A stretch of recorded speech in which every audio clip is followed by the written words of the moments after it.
Breaking news Telangana తల్లి అంటే నగలు వేసుకున్న దొరసాని కాదని అన్నారు ప్రభుత్వ విప్ ఆది శ్రీనివాస్. తెలంగాణ తల్లి అంటే కవితలాగా ఉంటుంది అనుకోవటం వాళ్ళ పిచ్చితనం అని అన్నారు. పదవి పోయిన తర్వాత బతుకమ్మను ఇటు మర్చిపోయిన కవిత ఇప్పుడు విగ్రహం చేతిలో బతుకమ్మ గురించి మాట్లాడటం హాస్యాస్పదంగా ఉందని విమర్శిస్తున్న ఆది శ్రీనివాస్తో మా ప్రతినిధి హేమ మరిన్ని డీటెయిల్స్ ను అందిస్తారు. తెలంగాణ సంస్కృతి సాంప్రదాయం కట్టు బొట్టు అదేవిధంగా అమరవీరుల గుర్తులతో మా తెలంగాణ తల్లి విగ్రహం ఉంది అంటూ ఇటు ప్రభుత్వం చెప్తుంది. కానీ తెలంగాణ తల్లి విగ్రహం పైన అనేక ఆరోపణలు ఇటు బీఆర్ఎస్ పార్టీ చేస్తుంది. కాసేపటి క్రితం కవిత కూడా సంచలనమైనటువంటి కామెంట్స్ చేస్తుంది. వీటన్నిటిపైన కూడా మనతో పాటు మాట్లాడడానికి వేములవాడ ఎమ్మెల్యే గవర్నమెంట్ విప్ ఆది శ్రీనివాస్ గారు ఉన్నారు.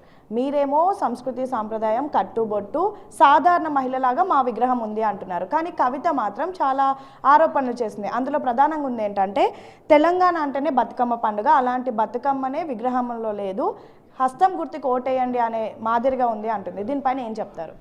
ఇప్పుడు బతుకమ్మ పండుగ అనేది మన తాత ముత్తాత నుంచి ఆడుతున్నటువంటిది మన తెలంగాణలో.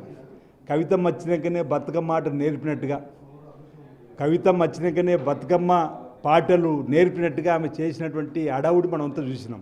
కానీ మొన్నటి బతుకమ్మ నాటి ఎందుకో కనిపించలేదు.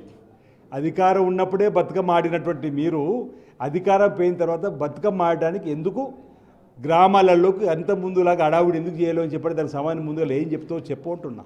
బతుకమ్మ అనేది మన పూల పండుగ. ఏ దేవుని దగ్గరికి వెళ్ళినా పూలను తీసుకుని వెళ్ళి ఆ దేవుణ్ణి కొలుస్తాం.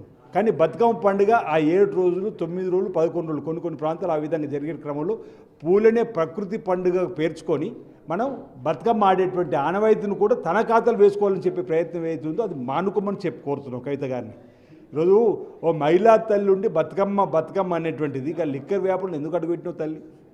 లిక్కర్ వ్యాపారంలో కూడా ఈరోజు మీరు ఒకటంటే మీరు అనాల్సి వస్తుంది. మహిళా తల్లి అని చెప్పండి ఇప్పటివరకు మేము అనేక గౌరవం ఇచ్చే కార్యక్రమం చేస్తుంటే ఈరోజు తెలంగాణ తల్లి విగ్రహం మీరు పెట్టింది ఎప్పుడన్నా రాజ్యాంగ పరంగా చట్టపరంగా ఈ తెలంగాణ తల్లి విగ్రహం ఉండాలని చెప్పి మీరు చట్టం చేసిర్రా?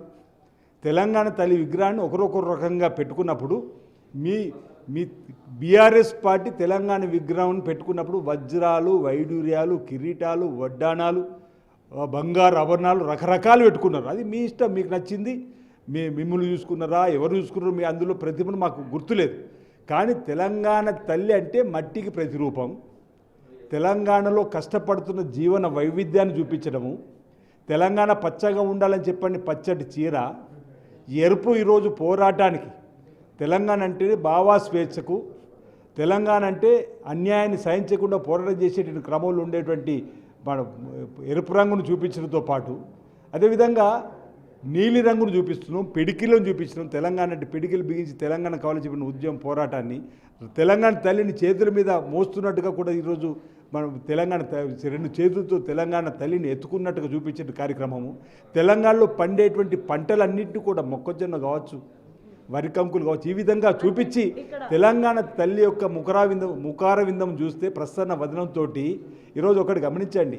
ఒక చిన్న క్వశ్చన్, మీరేమో జొన్న కంకె అంటున్నారు, కవిత గారు ఏమన్నారంటే జొన్న కంకె అనేది కేవలం తెలంగాణ రాష్ట్రమే కాదు కర్ణాటక మహారాష్ట్రలో ఉంటుంది, అంటే ఇది తెలంగాణ తల్లి కాదు ఆఫ్రికా తల్లా అని అంటుంది. దీనిపైన ఏం చెప్తారు? అంటే ఆమెకు తెలంగాణలో ఉండేటువంటి తల్లి ఎలా ఉంటుందో కూడా తెలియకుండా ఆఫ్రికాతో పోల్స్తుందంటేనే వాళ్ళు ఫ్రస్ట్రేషన్ ఉన్నట్టుగా అర్థమవుతుంది. వాళ్ళు 11-12 మాసాలు సంవత్సరం ఇది ఓడిపోయిన తర్వాత ఇంకా వాళ్ళ భ్రమల నుంచి పోతలేరు. అంటే మేమే ఇంకా అధికారులు ఉంటామనుకున్నారు. అసలు వాళ్ళు తెలంగాణ తల్లి విగ్రహాన్ని అధికారికంగా చట్టపరంగా చేయబడిన కారణం ఏముందంటే బహుశా కేసీఆర్ గారే ఈ తెలంగాణకు జాతిపిత ఉండడానికి కోసం చేసే ప్రయత్నంలో భాగంగా చేయలేడేమనేటువంటి భావన మాకు అనిపిస్తుంది. ఈరోజు తెలంగాణ తల్లి విగ్రహము వజ్రాలు వైడూర్యాలతో కూడిన వాళ్ళు తెలంగాణలో ఉన్నటువంటి మట్టి మనుషులు. ఈరోజు ఆ తెలంగాణ తల్లి విగ్రహాన్ని చూస్తుంటే నిన్న రోజు ఆవిష్కరించినాక ప్రతి ఒక్కరు కూడా మా ఇంట్లో నాయనమ్మలాగా ఉంది, మా ఇంట్లో అమ్మమ్మలాగా ఉంది.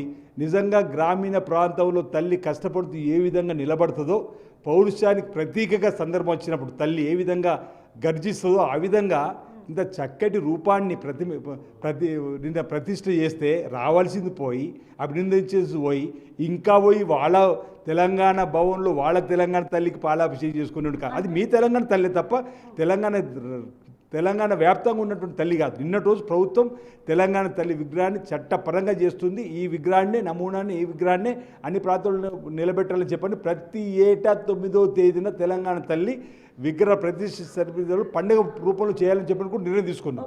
ఒక్క క్వశ్చన్ ఇక్కడ, మీరేమో గ్రామీణ ప్రాంతంలో ఉండే మహిళలాగా పోరాటానికి ఒక రూపంలాగా అంటున్నారు, కానీ అందులో హస్తం గుర్తు చూపిస్తుంది. మీరు ఇండైరెక్ట్గా కాంగ్రెస్కి ఓటు వేయండి అని మీ గుర్తు చూపిస్తున్నారా అంటున్నారు. దీనిపైన ఏం చెప్తారు? అది అపర్ణాస్తం. తెలంగాణ తల్లి తెలంగాణ ప్రజలకు నేనున్నాను నీకని ఒక అభయం ఇచ్చినట్టుగా భావించాలి. అది చేతి గుర్తుగా వాళ్ళు భావిస్తే అంటే పచ్చ కామర్లు దేశమంతా పచ్చగా అన్నట్టు వాళ్ళకి ఏది చూసినా రాజకీయం చేయాలనిపిస్తుంది. నేనేమంటున్నా ఇప్పుడు అపర్ణాస్తంగా మేము భావిస్తున్నాం. అలా అంటే నేను కొన్ని రూపాలు చూపిస్తా. ఈరోజు ఆంజనేయుడు ప్రతిమ, ఆంజనేయుడు కూడా ఇలా చూపిస్తున్నాడు, నీకు మేము ఉన్నాము అని చెప్పి ఆంజనేయుడు కూడా అభయస్తం చూపిస్తున్నాడు. ఆంజనేయుడు కూడా మేము ఉన్నాం, మీకు మీరు సుఖంగా ఉండండి, మీకు ఉన్నా అని చెప్పని ఆంజనేయుడు. మనం బుద్ధుడు కూడా ఎన్టీ రామారావు గారిని నెలకొల్పిన బుద్ధుడు మన హుస్సేన్ సాగర్ ఉన్న బుద్ధుడు కూడా చూపిస్తున్నాడు. ఈరోజు యేసు ప్రభు కూడా మనం కొలుస్తాం దేవుడిగా, వారు కూడా అభయస్తం చూపిస్తున్నారు. శ్రీకృష్ణుడు కానీ షిరిడి సాయినాథుడు అభయస్తం చూపిస్తున్నాడు. ఇదిగో అంటే మా పార్టీకి ప్రచారం చేసినట్టుగా మీరు భావిస్తారని అడుగుతున్నా. ఈ దేశంలో ఉన్నటువంటి ఆధ్యాత్మికంగా మనం ఎవరినైనా కొలుస్తామో వారు ఇచ్చేటువంటి అభయంగా చూడాలి. ఈ హస్తం అపర్ణస్తం అభయస్తంగా చూడాలి. ఈరోజు ఇక్కడ షిరిడి సాయిబాబా గారు కానీ ఇది అమ్మవారు మహాలక్ష్మి అమ్మవారు, యేసు ప్రభు, వినాయకుడు, గురునానక్ గారు అభయస్తం చూడు, గురునానక్ గారు, శ్రీకృష్ణుడు, లక్ష్మీనరసింహ స్వామి, వెంకటేశ్వర స్వామి, బుద్ధుడు, అమ్మవారు, కుమారస్వామి గారు, పరమశివుడు, ఇన్ని దేవుళ్ళను మనం కొలుస్తాము మతాలకు అతీతంగా. ఇలాంటి దేవుళ్ళందరూ కూడా ప్రజలకు నేనున్నానని చెప్పి ఆశీర్వాదం ఇచ్చినట్టుగా, అదేవిధంగా తెలంగాణ తల్లి కూడా తెలంగాణ ప్రజలకు నేను ఉన్నానని చెప్పి ఆశీర్వదించే విధంగా తన చేతు ద్వారా మనకు ఆశీర్వదించినట్టుగా భావించాలి. తెలంగాణ పచ్చ కాపులోనికి దేశం అంతా పచ్చగా అన్నట్టు ఈరోజు వాళ్లకు భయపట్టుకున్నది. అది రాష్ట్రం ఉద్యమం జరిగినటువంటి సమయంలో టీజీ అని ఉండింది, అదే టీజీని ఇప్పుడు తీసుకొచ్చాము, మరి అప్పుడు ఉన్నటువంటి విగ్రహాన్ని ఎందుకు ఇప్పుడు తీసుకురావడం లేదు అని కూడా ప్రశ్నిస్తున్నారు. అంటే అప్పుడు విగ్రహంలో పొరపాటు ఉందని చెప్పి సరి చేసినాం కదా. ఆ రోజు టీఎస్ ఉంటే టీజీ చేసినాము. ఆ రోజు తెలంగాణలో ఉన్నటువంటి తల్లి నమూనాల లేదు. మీరు బూర్జువాలు ఉన్నత వర్గాలు అగ్రవర్ణాలకు సంబంధించినటువంటి మహిళా తల్లిగా వజ్రాలు, వైడూర్యాలు, వడ్డాణాలు, కిరీటాలు పెట్టుకున్నారు. దానికి తెలంగాణ తల్లి అనేది తెలంగాణ సంస్కృతి ప్రతిబింబంగా ఉండాలని, ప్రసన్న వదనంతో ఉండాలని చెప్పనే కదా మేము చేసేటువంటి కార్యక్రమము. ఇప్పుడు తప్పులున్న సరియాలని, ఇప్పుడు మీరు కూడిన కాళేశ్వరం తప్పైంది, మీరు క్షమించమని అడుగుతలేరు. మేము ఈరోజు తప్పు జరిగి సరిచేసే కార్యక్రమం చేస్తున్నాం, చట్టపరంగా చర్యలు తీసుకున్నాం. టెలిఫోన్ ట్యాపింగ్ చేసినారు. ఈరోజు మీరు పొరపాటు తప్పు చేసి సరిదిద్దు. ఈ రాష్ట్రాన్ని విధ్వంసం 7 లక్షల కోట్ల అప్పు తీసుకుపోయారు మీ హయాంలో. కవితమ్మ గారు మీ నాయన గారికి తెలంగాణ అప్పచెపితే శ్రీమతి సోనియా గాంధీ తెలంగాణ ఇచ్చిన తల్లి, నేను శ్రీమతి సోనియా గాంధీకి ఘనంగా వేడుకలు జరుపుకున్నాం. సోనియా గాంధీ గారు ఇవ్వకపోతే అసలు మీకు ఇన్ని పదవులు వచ్చినాయి తెలంగాణలో. తెలంగాణ ప్రజల ఆకాంక్షకు అనుగుణంగా ప్రత్యేక తెలంగాణ వచ్చిన తర్వాత మొదటిసారి 68,000 కోట్ల అప్పుల్లో ఉండే 16,000 కోట్ల నిల్వలు ఉండే. అప్పుడు 6,000 కోట్ల వడ్డీ ప్రతి ఏటా కట్టాలి. ఈరోజు మీ నాయనగారికి అప్పయిపోయిన తర్వాత 7 లక్షల కోట్ల అప్పు. ఇప్పుడు ఆనాడు ప్రతి ఏటా 6,000 కట్టే వడ్డీ ఇప్పుడు ప్రతి నెల 6,000 కడుతున్నాం.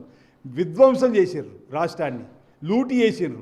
అయినా ఈ రాష్ట్రాన్ని గాడిన పడేటువంటి ప్రయత్నం మేము చేస్తుంటే ఈ విధంగా తెలంగాణ తల్లి విగ్రహాన్ని ఆవిష్కరించిన తర్వాత మీరు అభినందించవలసింది పోయి ఆ కార్యక్రమం పాల్గొనమని మా గౌరవ ముఖ్యమంత్రి రేవంత్ రెడ్డి గారు, మా పొన్నం ప్రభాకర్ గౌరవ మంత్రులను పంపించి ఆహ్వానం అందించిన వచ్చి ఆ కార్యక్రమంలో పాల్గొని మీరు 4 మంచి మాటలు చెప్పాల్సింది పోయి దాన్ని రాజకీయం చేయడం తగదు అన్నమాట ఈ సందర్భంగా చెప్తా ఉన్నాను. ముఖ్యంగా మహిళల విగ్రహాలు పెట్టి నిన్న పురుషులకు వరాలు ఇచ్చారు మరి మహిళలను ఎందుకు పట్టించుకోవడం లేదు? నిజంగా తెలంగాణ తల్లి విగ్రహం మహిళల కోసం, మహిళల నుంచి తీసుకొని ఆ రూపాన్ని తీసుకొని పెడితే ఎందుకు మీరు మహిళలకు వరాలు ఇవ్వలేదు అని ప్రశ్నిస్తున్నారు. మహాలక్ష్మి ద్వారా మహిళా తల్లులందరికీ ఆర్టీసీ బస్సులు ఉచిత ప్రయాణం చేస్తుంది. మీకు కనిపిస్తలేదా అని అడుగుతున్నా. మహాలక్ష్మిలుగా చూస్తున్నాం, అమ్మ మహాలక్ష్మిలుగా. ఇప్పుడు మహిళలపై ఎనలేని ప్రేమ పుట్టుకొస్తుంది మీకు. మీ మొదటి శాసనసభ కాలంలో అసలు మహిళా తల్లికి ఎవరికన్నా మంత్రి పదవి ఇచ్చిరా అంటున్నా. ఈరోజు మేము మహిళలకు గౌరవం ఇస్తున్నాము. మహిళా తల్లును ఆర్టీసీ బస్సులు ఉచిత ప్రయాణం చేస్తున్నాము. గృహజ్యోతిలో మహిళలు ప్రతి నెల కరెంట్ బిల్లు కట్టేది కూడా ఉచితం చేసినాము. ఉచిత కరెంట్ ఇస్తున్నాము ఇండ్లకు. ఉదయం లేస్తేనే గ్యాస్ సిలిండర్ 500కి ఇస్తున్నాము. ఆనాడు దివంగత మానేత రాజశేఖర్ గారు ముఖ్యమంత్రి ఉన్నప్పుడు మహిళా తల్లులు లక్షాధికారిగా మార్చాలని చెప్పని పావుల వడ్డీకే, తర్వాత వడ్డీలో రుణాలు ఇచ్చినాం. ఈరోజు మా గౌరవ ముఖ్యమంత్రి రేవంత్ రెడ్డి గారు మహిళా తల్లులు కోటీశ్వరాలుగా మార్చాలని చెప్పని ప్రతి ఏటా 20,000 కోట్లు, 5 ఏళ్లలో 1 కోటి లక్షలు ఇచ్చి మహిళా తల్లు కోటీశ్వరాలు చేయాలని చెప్పని చేసేటువంటి ప్రయత్నం మేము చేస్తుంటే మీ కళ్ళ కనిపిస్తలేదా అంటున్నా. మహిళా తల్లు గౌరవించే బాధ్యత మాది ఉంటున్నా. మహిళలను రాణులుగా, మహిళా తల్లులు కోటీశ్వరులుగా మార్చడానికి చేసే ప్రయత్నమే ప్రభుత్వం చేసేటువంటి కార్యక్రమం, మరొకటి కాదు. మీ ఒక్కరికేదో అన్యాయం జరుగుతుంది అది అందరు మహిళలకు ఆపాదించకంటే చెప్తున్నా. మీకేదో అన్యాయం జరిగి లిక్కర్ కేసులు దొరికి మీరేదో జైలు జీవితం గడిపచ్చి మీకేదో అన్యాయం జరిగితే తెలంగాణలో మహిళలందరికీ అన్యాయం జరిగిందని కూడా తప్పు, పొరపాటు. నిన్నటి రోజు ఏదైతే తెలంగాణ తల్లి విగ్రహ ఆవిష్కరణ జరిగిందో ఇది తెలంగాణలో సగటు తల్లి. నేను ఎంతకుముందు చెప్తున్నాను కదా, ఎవరికి వారు మా తల్లి, మా నాయనమ్మ, మా అమ్మమ్మను చూసినట్టుగా ఉందని చెప్పి గొప్ప ఫీలింగ్ ఇస్తున్నారు. మీరు కూడా ఒకసారి ఆ కోణాలు చూస్తే ఈ తెలంగాణ తల్లిని మీరు కూడా హర్షిస్తారని చెప్పడం చదువు తెలియస్తా ఉన్నా. సో ముఖ్యంగా ఎక్కడైతే ఆరోపణలు వినిపిస్తున్నాయో కవిత మీ పదవి పోవడం వల్లనే మీకు ఇదంతా అనిపిస్తుంది, కానీ ఖచ్చితంగా తెలంగాణ తల్లి అనేది ప్రతి ఒక్కరు కూడా యాక్సెప్ట్ చేస్తున్నారు. ముఖ్యంగా తమ ఇంట్లో నానమ్మలు, అమ్మమ్మలు ఉండే విధంగా ఉంది. మీరు ఒక కోణంలో చూస్తున్నారు కాబట్టి ఈ విధంగా కనిపిస్తుంది. మీకు మాత్రమే పదవి పోయి అన్యాయం జరిగింది. తెలంగాణలో ఉన్నటువంటి మహిళలు ఎవరికి అన్యాయం జరగలేదు. ఇంకా మహాలక్ష్మి పథకం ద్వారా మేము ఎంతోమంది మహిళలకు శుభవార్త తెలిపాము, ఎంతోమంది మహిళలను మా ప్రభుత్వం నుంచి ఆదుకుంటున్నాము. అదేవిధంగా ప్రస్తుతం ఉన్నటువంటి విగ్రహం ఏదైతే మీరు అంతా చెప్తున్నట్టుగా హస్తం గుర్తు ఉందని చెప్తున్నారో అది మొత్తం కూడా అబద్ధం. కేవలం అభయం ఇస్తున్నట్టుగానే ఉంది. చూసే కళ్ళల్లో ఉంటుంది ఆ మార్పు అనేది, తేడా అనేది అని అయితే చాలా కాన్ఫిడెంట్గా వేములవాడ ఎమ్మెల్యే ఆది శ్రీనివాస్ చెప్తున్నటువంటి పరిస్థితి. వీడియో జర్నలిస్ట్ శంకర్తో హేమ, బిగ్ టీవీ, హైదరాబాద్.